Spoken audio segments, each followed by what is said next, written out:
மகிழ்ச்சி அடைகிறேன். நீங்களும் மகிழ்ச்சியாக இருப்பீங்கள்னு நினைக்கிறேன். இன்றைய சகோதரி வழக்கு தாக்கல் சம்பந்தமாக சந்தோஷமான நிகழ்வு நடந்திருக்காக அறிகிறோம். அது சம்பந்தமாக சற்று தெளிவாக சொல்லியிருக்கிறார். இன்றைக்கு மொத்தம் 6 வழக்கு 6 வழக்கு இன்றைக்கி நான் நினைக்கிறேன் 2024ஆம் ஆண்டு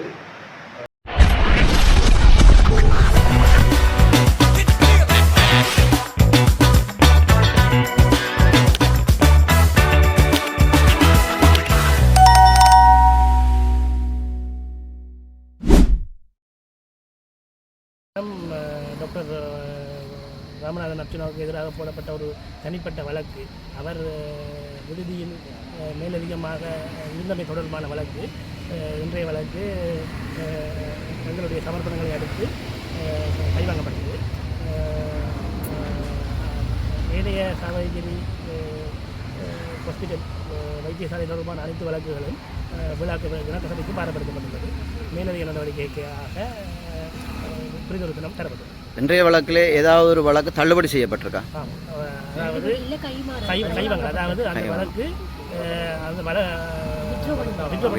போடப்பட்டவர்களாலே மீண்டும் அதை தொடர்ச்சியாக கொண்டு செல்வதில்லை என கருதி அந்த வழக்கை அவர்கள் கைவாங்கி மூலப்பெற்றுக் கொண்டு விட்டார்கள். இனி அந்த வழக்கு அழைக்கப்படாது. அந்த வழக்கு எந்த சட்டவரவும் அதுக்கு இருக்காது.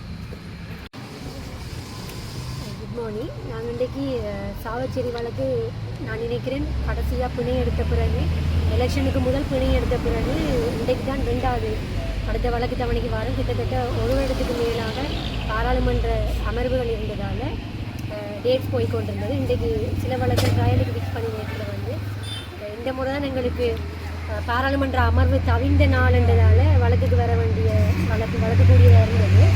இன்றைய நாளில் வந்து டாக்டருக்கு எதிராக வந்து 5-6 வழக்குகளுக்கு எதிரான குற்றவியல் வழக்குகளும் தனியான தேனிய பிரைவேட் வழக்குகளும் இருந்தது. அதில் குறிப்பிட்ட வைத்தியரால் வந்து ஒரு வழக்கு கைவாங்கப்பட்டுள்ளது.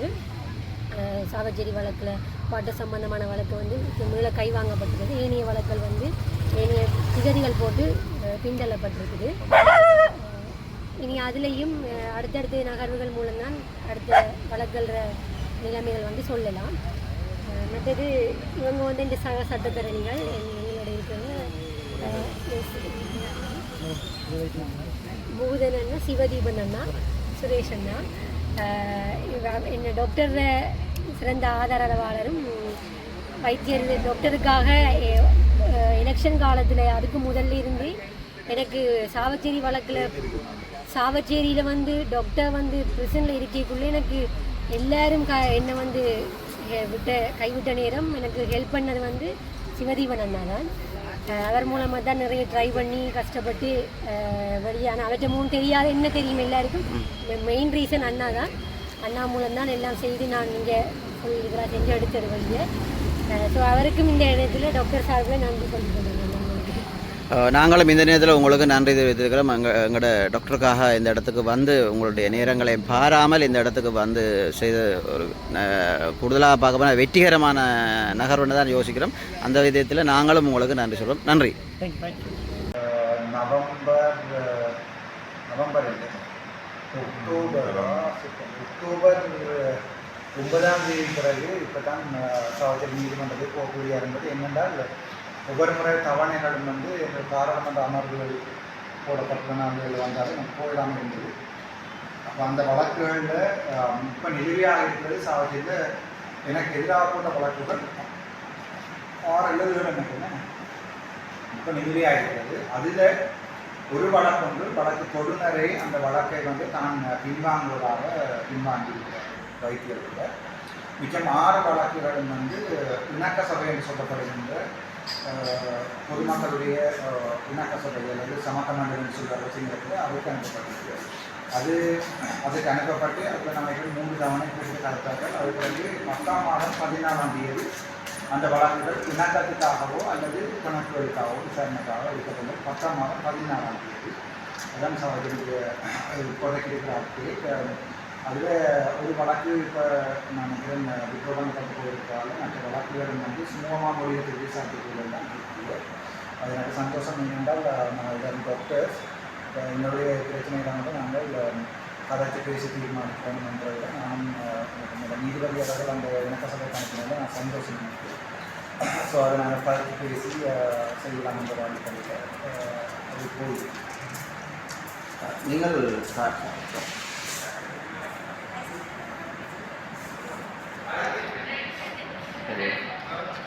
நீங்கள் கடந்த காலங்களில் கூறி வருகிறீர்கள் பாராளுமன்ற உறுப்பினர் உரிமையை கேன்சல் பண்ணி போட்டு அதுக்கு உங்களுடைய செக்ரட்டரியை அப்பாயின்மெண்ட் பண்ணி போட்டு நாங்கள் வடமாகாண சபையில் இறங்க போவதாக கூறுகிறீர்கள்.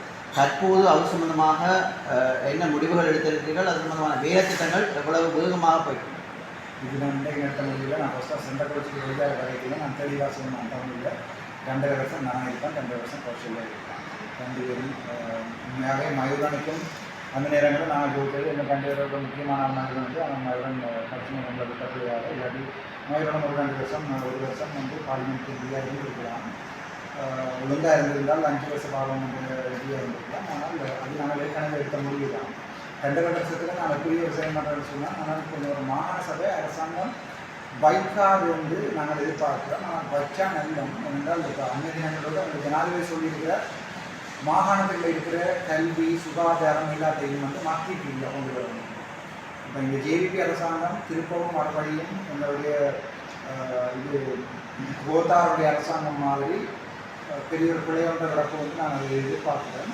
அப்படி இல்லாமல் மாகாண சபை வைக்கணமாக இருந்தால் ஜேவிபி அரசாங்கம் நின்று பிடிக்கிறதுக்கு சாத்தியங்கள் கூட. ஆனால் வைத்தால் தோப்பினும் வைத்தாட்டி மாகாண சபையை வைக்கலை என்று சொன்னால் அது நான் யாராவது வழக்கு போடுகிறது எதிர்பார்க்கணும். நாங்கள் 2014ஆம் ஆண்டு 13ஆம் ஆண்டு மாகாண சபை வந்த பிறகு நம்ம மாகாண சபை இது வைக்கல. அப்படியான நேரங்களில் நான் இவங்க வெரி ஸ்ட்ராங்காக லோயர்ஸ் டாக்டர்ஸ் இன்ஜினியர்ஸ் மற்றது நாட்டு உண்மையாக இருந்தார்கள் ஜென்வினாக்களாக நாட்கள் போட்டு நாங்கள் மாகாண சபையில் வெரி ஸ்ட்ராங்காக நிற்போம். அதுக்குரிய வேலைன்னு சொல்லி கட்சி ரெஜிஸ்ட்ரேஷன் வேலையை நடந்து கொண்டிருக்கிறது. அவங்களுக்கு எல்லாருமே தெரியும். அதை விட எங்கள் கட்சிக்கு பணம் சேர்க்கிற வேலையை வந்து நான் இது வரைக்கும் மட்டுமே செய்யலை. ஆனால் நான் உங்களுக்கு தெரியும் எல்லா இதையும் நீங்கள் பார்த்துக்கணும்னு சொன்னாங்க. நெல்சன் மண்டேலாவாக இருக்கட்டும் அல்லது நம்ம லீக் வாண்டியாக இருக்கட்டும் அப்படி கட்சியை நம்பிக்கை நாங்கள் போய் நிதி திரட்டி கொண்டு வந்து தான் கட்சியை நம்பிக்கை. ஸோ அந்த நிதி திரட்டுற பயணங்கள் இருக்கிறதுல நீங்கள் குறிப்பிட்ட நாள் தான் இந்த அரசியல் பிரவேசம் என்று சொல்ல முடியும். ஆனால் மிகப்பெரிய துரோகங்களை தந்திருக்கிறீர்கள். உங்களுக்கு தெரியும் பாராளுமன்ற தேர்தல் பிரச்சாரங்களிலும் சரி பாராளுமன்ற தேர்தலிலும் சரி நிறைய துரோகங்கள் உங்களுக்கு இழைக்கப்பட்டிருந்தது. அதேபோல் இனி நடக்க இருக்கிற வடமாகாண சபையிலும் வேற வாய்ப்பு இருக்கிறதா? அதுக்கான இடங்களை நீங்கள் அளிப்பீர்களா? உங்களுக்கு தெரியாதுங்க. துரோகியார் நண்பன் யாருன்னு தெரியாது. அந்த நேரங்கள் கிடைக்கலாம் தெரியும். ஆனால் நான் துரோகி என்று எனக்கு உங்களுக்கே தெரியும். நான் ஆரம்பத்தில் இருந்து கதைக்கிறவனாக இருந்தால் என்னோட பாலா விக்னேஸ்வரன் இருக்குது. அதுக்கு முதல்ல இருக்கிற ஆடத்தில் இருக்குது. எக்கடமாக துரோகியில் சந்திக்கிறான். துரோகியில் தான் காணாமல் போயிருக்கோம் அப்படின்னு நான் காணாமல் போயிருக்கேன். நான் எப்போதும் இருக்கிற பார்க்க கொண்டிருக்கிறேன். அதை மாகாண சபையிலையும் சில அப்படி வேறலாம் வந்தாலும் அதை கேஸ் பண்ணிட்டு போவோம். அது எல்லா எங்களுக்கு மாட்டேங்குது. எல்லா கட்சியிலும் அப்படித்தான். சைக்கிள் கட்சியில் இருந்து மணிமணன் எடுத்து போடணும்னு துரோகாக தான். அது மாதிரி சிறியரன் ஐயாக்கும் சுமந்திரன் ஐயாக்கும் இருக்கிற பிரச்சனை துரோகம் தான். அது தமிழருக்கு எப்படின்னா துரோகம். தெற்கில் இருக்கிற ஒரு கட்சியில் நீங்கள் கொஞ்சம் பார்த்துருக்கீங்களா? ஒரு கட்சியில் இருக்கிற ஆளுக்கு இன்னொரு ஆள் வந்து வழக்கு போட்டு இது செய்யாங்க. இப்போ இங்கே அதே போல தமிழ்நாட்டினுடைய பாரம்பரியம் ஒரு துரோகம் செய்கிறதுன்றது ஒரு பாரம்பரியம். நான் மாநசபையிலையும் நடக்கலாம். அதில் நான் கொஞ்சம் அலர்ட்டாக இருக்கும். உங்களுக்கு தெரியுமோ தெரியவில்லை, கொழும்பிலே நடந்த ஒரு பெரிய ஒரு விசேஷமான ஒரு பலம்பொருந்திய ஒரு ஹோட்டலிலே ஒரு சிங்கள ஒரு ஆய்வாளர் அல்லது ஊடகவியலாளர்னு சொல்லிடும் அவர் அதற்கு பேச்சிலே கூறியிருக்கின்றார், சுயேட்சையில் வந்த ஒரு தனி நபர் இன்று நடப்பாண்டிலே இருக்கிற அரசாங்கத்தை ஆட்டி வைக்கிறார் என்ற ஒரு ஸ்பீச்சை அந்த இடத்துல பேசியிருக்கிறார். அது சம்பந்தமாக உங்களுடைய விளக்கம் என்ன? நீங்கள் கேட்டீர்களோ தெரியும்? கேட்கல. ஆனால் இப்போ பாராளுமன்றத்தில் இருக்கிற எதிர்கட்சியில் இருக்கிற பாராளுமன்ற உறுப்பினர்களில் அரசாங்கத்துக்கு பயங்கர தலைவலியாக இருக்கிறது. நான் அது டிசிசி மீட்டிங் வச்சாலும் அப்படி தான். அங்கே இருக்கிற செக்டர் ஓவர்செட் கமிட்டியிலே போய் நான் இருந்தாலும் பிரச்சனையாக தான் தலைவலி.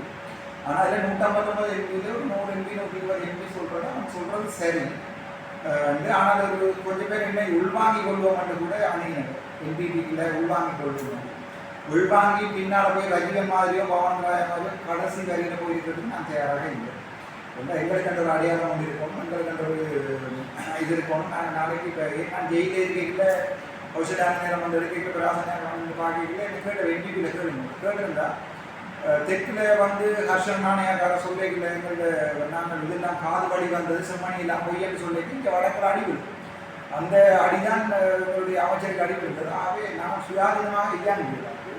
நான் இப்போ சுயாதீனமாக இயங்கி கொண்டு பாராளுமன்றத்தில் இப்போ எதிர்கட்சியில் இருக்கிற எம்பிமார் கூட வந்து நீ கதை என்னோட டைமை தரம் நீ கதை என்று சொல்கிற அளவுக்கு இருக்குது. என்னை பொறுத்த வரைக்கும் அது தொடர்ந்து நான் பாராளுமன்றத்தில் இருக்கிற வரைக்கும் இருக்குது. தற்போது தமிழ் மக்கள் உங்களை அதாவது 85% மேலே ஏற்றுக்கொண்டு விட்டார்கள் என்பது உண்மை. அதே மாதிரி சிங்கள மக்களும் உங்களை ஏற்றுக்கொள்வார்களா காலப்போக்கில்? உண்மையில் நான் சிங்கள மக்களுடைய இன்டர்வியூ வந்து கிட்டத்தட்ட ஒரு 4-5 மாதமாக புறக்கணித்து கொண்டிருந்தேன். போராடார் இன்டர்வியூ என்றால் ஒருக்கா 2 டிவி வந்து என்னை இன்டர்வியூ எடுத்துட்டு அதில் இருக்க பிள்ளையான துண்டுகளை வெட்டி விட்டு ஓகேனால 2 சேனல்ஸ் அதுக்குள்ளே கிட்டத்தட்ட கௌசலாமல் அட்வைஸ் பண்ணி போராடு. அதுக்குள்ளே கிட்டத்தட்ட 2 போனால் வந்து சிங்கா டிவிலேருந்து அது வந்து அந்த இன்டர்வியூ எடுத்தவர் வந்து அவ்வளோ பெருசாக ஃபேமஸ் இல்லை. அதுக்கு பிறகு கிட்டத்தட்ட சுவர்ணா போனால் ரத்து இருந்து அதில் கிட்டத்தட்ட 1.5 மணிக்கு இன்டர்வியூ.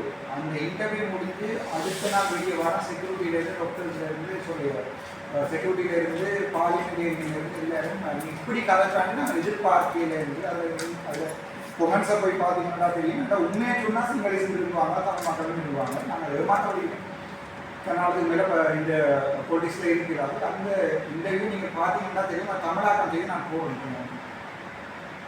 தற்போது ஒரு புலம்பெயர் உறவுகளிடமிருந்து ஒரு கேள்வி.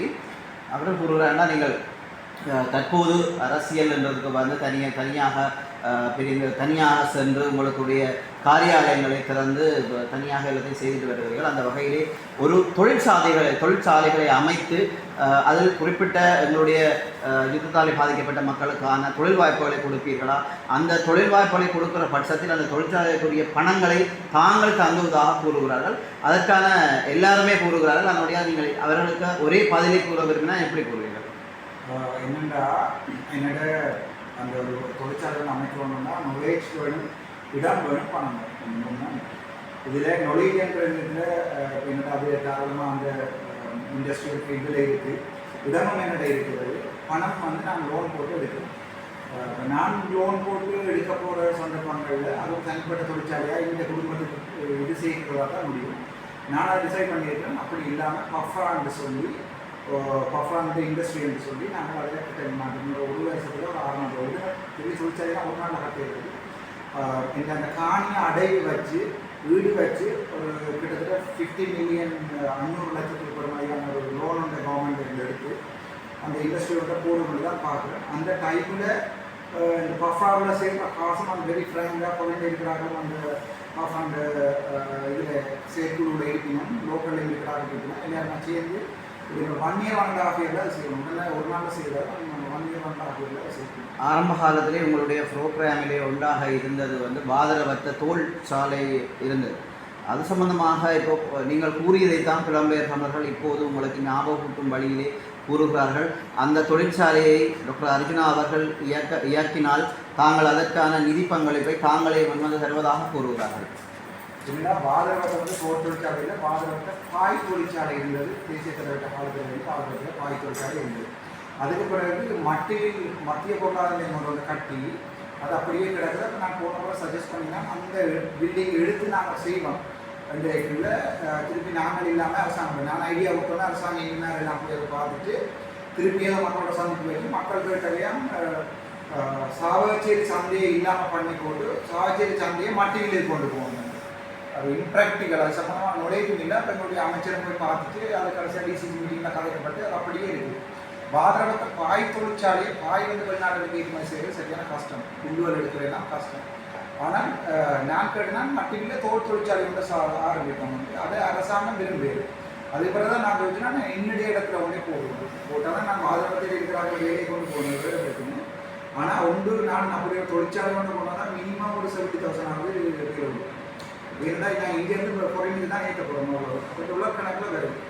இங்கே இருக்கிறவங்க 100,000 சம்பளம் கொடுக்கல. அப்படி எடுக்கிற சந்தர்ப்பத்தில் மினிமம் ஒரு 70,000 80,000 தான் மினிமம் செலவுலையே இருக்குது. அதனால ஒரு 1.5-2 years ஆகும் செல்லும் அந்த ப்ரொஜெக்ட்டுக்கு. பட் அதை ஸ்டார்ட் பண்ணுறோம். நான் ஆல்ரெடி ஸ்டார்ட் பண்ணிட்டேன். இறுதியான ஒரு கேள்வி. நடக்க இருக்கின்ற மாகாண சபை தேர்தலுக்கு தமிழ் மக்களாகிய எங்களுக்கு எல்லோருக்கும் நீங்கள் என்ன கூற விரும்புகிறீர்கள்? மக்களை எப்படி செயல்பட வேண்டும் என்று அல்லது எந்த கட்சியை ஆதரிக்க வேண்டும் கூற விரும்புகிறீர்களா அல்லது தமிழ் மக்கள் ஒரு இறுதியான முடிவை எடுக்க வேண்டும் என்று கூற விரும்புகிறீர்கள்? அதனால் எல்லாரும் நிற்கிற அரசியல்வாதியை சொல்வது போய் கேள்வி கேட்டோம்னா நாங்கள் மாநிலசபை இருக்கிறோம். மாநிலசபையில் எங்களுக்கு வாக்கு போடணும். நான் வடக்கு மாநிலத்தில் சிங்கப்பூரா மாத்திரம் சொல்கிறேன். நான் சொல்கிறது எனக்கு வாக்கு போடணுன்றோ அல்லது யாருக்கு வாக்கு போடணும் இல்லை. ஒரு முதலாவது வந்து வாக்குப்படையை பார்க்கணும். வர முதலமைச்சர் யார் நிர்வாகம் செய்கிறது. ஆகவே நிர்வாக கட்டமைப்புள்ள நிர்வாக நுழைவுள்ள ஒரு எந்த ஒரு கட்சியாக இருந்தாலும் சப்போர்ட் பண்ணணும். அதான் நான் கேட்குறேன். அதாவது ஒரு அட்மினிஸ்ட்ரேஷன் தெரியணும், ஒரு லோ தெரியணும், ஒரு ஃபினான்ஸ் மேனேஜ்மெண்ட் தெரியணும். ஒரு கட்சிக்கு நாங்கள் வாக்கிட போயிட்டு இந்த கட்சிக்கு பார்த்துட்டு இங்கே வந்தால் வடக்கு மாநிலத்தில் கேகே ஸ்டோர் வந்து 4 ட்ரக் ஆகுமா, பலால் ரோட் 4 ட்ரக் ஆகுமா, 2 ட்ரக் தான் இருக்குது. அதுக்குள்ளே உங்களுக்குள்ளே பில்டிங் தான் வந்துருக்கு. நான் ஒன்று சொல்கிறேன், நான் மாநசபை எடுக்கிற சந்தர்ப்பத்தில் ஓட்டுகள் பிரச்சனை இருக்குது, சுகாதார பிரச்சனை இருக்குது, கல்வி பிரச்சனை இருக்குது. எடுத்துட்டு 2 இயர்ஸுக்கு நான் இல்லாமல் பண்ணுறேன். என்னென்னா ஷுவராக கேகேஸோடு இங்கேருந்து தலசவனம் வரைக்கும் 4 ட்ரக் ஆக போகும். அதில் எந்த சந்தேகம் இல்லை. கலாலி ரோட் 4 ட்ரக் ஆக போகுது. நேரம் இந்த கடைக்காரன் போகக்கூடாத முறையில் ட்ரக் 4 ட்ரக். தெற்கில் போய் பார்த்தீங்கன்னு சொன்னால் 3 அப்படி அகட்டி வந்துக்கிறாங்க. ரோட் தான் சரியான இம்பார்ட்டன். இப்போ நேற்று எங்களை கண்ணுக்கு முன்னால் ஒரு ஆக்சிடென்ட் உண்டு. எங்களை ஆஃபீஸுக்கு முன்னால் ஒரு வெளியே வந்து இப்படி பார்க்க கண்ணுக்கு முன்னால் ஆக்சிடென்ட். ரோட்டில் ஒரு லைட்டிங் இல்லை. இப்போ நான் என்ன கேட்குறேன்னு சொன்னால், நீங்கள் ஒரு மாநசபைக்கு ஒரு ஆளை தேர்வு செய்து ஓட் போடுறதுக்கு முன்னா யோசிங்க, இவருக்கு ஓட் போட்டால் மாகாணம் திருந்துமா திருந்தாது, ஊழல் வெளியாக வருமா வராது, அரசாங்க அதிகாரி ஒழுங்காக வேலை செய்யணுமா இல்லையான்றதை பார்த்து மட்டும் போடுவோம்.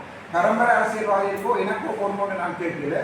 ஒரு ஆளை யோசிக்கும், ஒரு கட்சியை யோசிக்கும். இந்த கட்சி வந்தால் எங்களுக்கு இந்த வடக்கு மாநிலம் விடிவு வருமா இல்லையான்னு மட்டும் செஞ்சுட்டு போட போடணும். முக்கியமாக ஒரு கேள்வி,